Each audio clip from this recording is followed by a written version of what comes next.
Hey everyone, and welcome back to today's Explainer. I'm really excited we're diving into this one together. We're going to look at what is essentially an anthology of chaos. We're talking about two totally different yet equally mind-boggling events in football history, separated by almost 70 years. Basically, we've got historical, statistical absurdity happening on the pitch, and this labyrinth of institutional drama happening entirely off the pitch.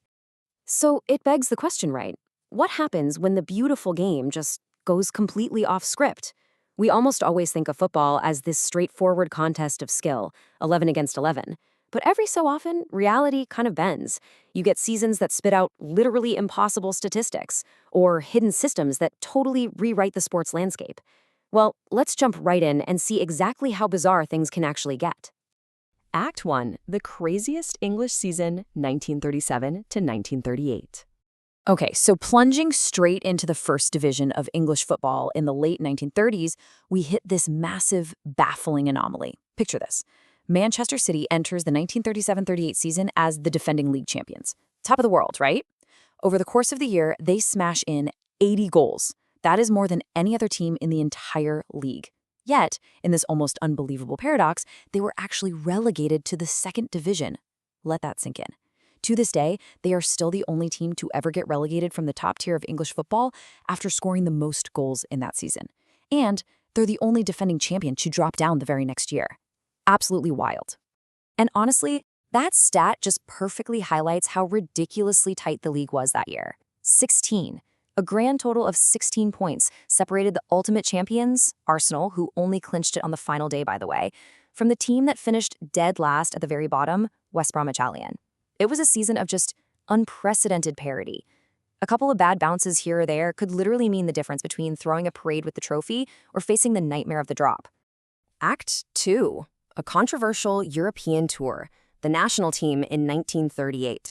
Now, the chaos of 1938 definitely wasn't just confined to the domestic league tables. Right as the season wrapped up, the English national team headed out on a Central European tour. And this tour would quickly get tangled up in the massive geopolitical tensions of that era. Now, from a purely athletic standpoint, mostly a success. England went into Berlin and comprehensively beat Germany 6-3. They also grabbed a really solid 4-2 victory against France in Paris, with a tight 2-1 loss to Switzerland sandwiched right in the middle. But you know, the scorelines? They only tell a fraction of the story here. Historically speaking, this tour is remembered as being highly controversial, mostly because of what happened right before the kickoff in Berlin. The English players were actually instructed to give the Nazi salute during the national anthems, performing that exact gesture in front of Adolf Hitler and Joseph Goebbels. Now, it's just a stark historical fact, objectively documented in the records of the era, but it really showcases this incredibly complex, uncomfortable moment where international diplomacy and sport just awkwardly collided right on the eve of a global conflict. They killed my soul. Talk about a heavy statement, right? Fast forward nearly 70 years, and this incredibly dramatic quote from former Juventus general director Luciano Moggi instantly bridges our two eras. We're shifting gears now. We're moving away from the on-pitch anomalies and the pre-war tensions of the 1930s, straight into an off-pitch institutional earthquake that literally brought Italian football to its knees in the 21st century. Act 3, the Calciopoli earthquake, Italy, 2006. So, picture the summer of 2006. The Italian national team is literally marching toward a World Cup victory, playing out of their minds. But back home, the domestic league is entirely engulfed in this massive controversy. They called it Calciopoli. The media basically coined the term to mean Footballville.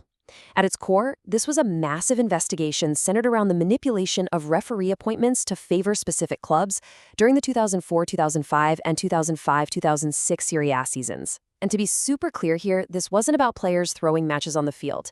It was all about executives allegedly influencing exactly who was blowing the whistle. The whole unraveling of this alleged system played out like a high-stakes detective thriller. Seriously. It all started with investigations into a prominent football agency called GEA World, which of course sparked all these newspaper leaks. And then came the wiretaps. Investigators listened to hours and hours of intercepted conversations between major club executives and the guys actually assigning the referees. But the real smoking gun for the investigators? They discovered a whole stash of secret foreign SIM cards from Switzerland and Liechtenstein. They alleged these were being used to create this untraceable shadow communication network to completely bypass the Italian authorities. Punishments and relegations, the immediate fallout. When the Italian Football Federation handed down that first wave of sporting justice, the fallout was severe, it was incredibly swift, and it was fiercely contested by the clubs. Several absolute giants of the sport were implicated. You had Fiorentina, AC Milan, and Lazio, all getting hit with significant point deductions for the following season. But crucially, they were allowed to stay in the top flight. Juventus, on the other hand, uniquely suffered the harshest punishment of the bunch. They were completely relegated to Serie B, handed a 9-point deduction to start their next season, and their most recent championship titles were just completely stripped away. And honestly, this right here is where the already intense fan rivalries got thrown into hyperdrive. So, Juventus gets stripped of both the 2004-05 and 2005-06 titles. The 2004-05 title was just left totally unassigned. Nobody gets it. But, controversially, the 2005-06 title was actually handed over to the third-place finisher, which just so happened to be their absolutely bitter rivals, Inter Milan. I mean, wow. That single administrative decision fueled literally decades of ongoing debate, bitterness, and absolute fury between these fan bases. Trials, wiretaps, and appeals. A decade of legal battles. But, as you're probably guessing, the story absolutely did not end in the summer of 2006. Not even close. What followed was this ridiculously complex, decade-long legal saga spanning both the sporting tribunals and the ordinary Italian civil courts. Because even after those initial sentences were handed down, new evidence just kept emerging. In 2011, the Palazzi report came out, highlighting new wiretaps that implicated even more clubs, including Inter Milan, though by then, the statute of limitations prevented any new sporting trials.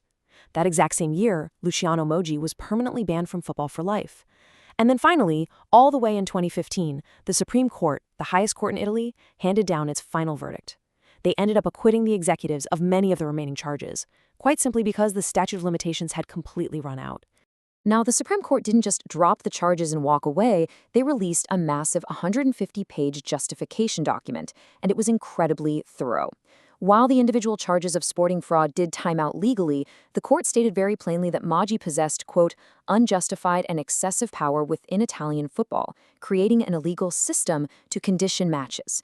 So, strictly from a legal standpoint, the court maintained that this Moggi system was indeed a real active influence over the refereeing environment at that time. But you really have to look at how polarizing this entire thing remains today, because almost immediately after that ruling, Moggi came right back with his own defense. He pointed straight to the fact that the original sporting trial found absolutely no specific match-fixing violations. He famously stated, "We mucked about for 9 years. It has been established that the championship was by the book." His entire defense rests on the premise that no actual specific matches or draws were ever definitively proven to be altered on the pitch. He basically argued he was just operating within the exact same system where everyone was talking to the referee designators. The permanent scars. The aftermath of Calciopoli.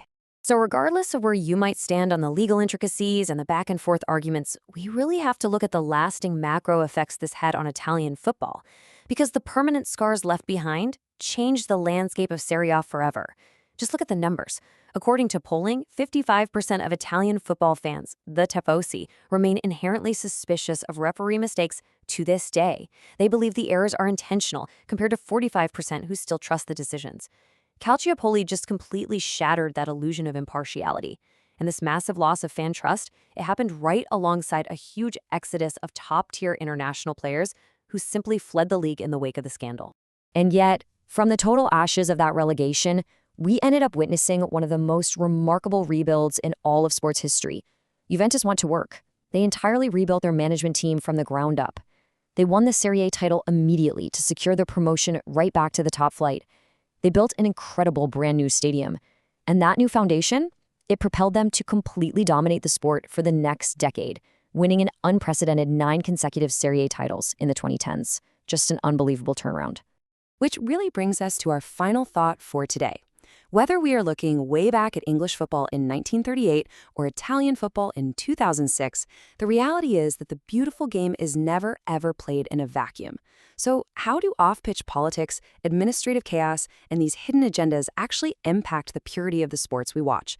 Does all that noise ruin the magic? Or, in a weird way, does the human drama behind the scenes just make the eventual victories on the pitch all the more compelling? Definitely something to think about the next time the referee blows the whistle. Thanks so much for joining me on this explainer, and as always, keep learning.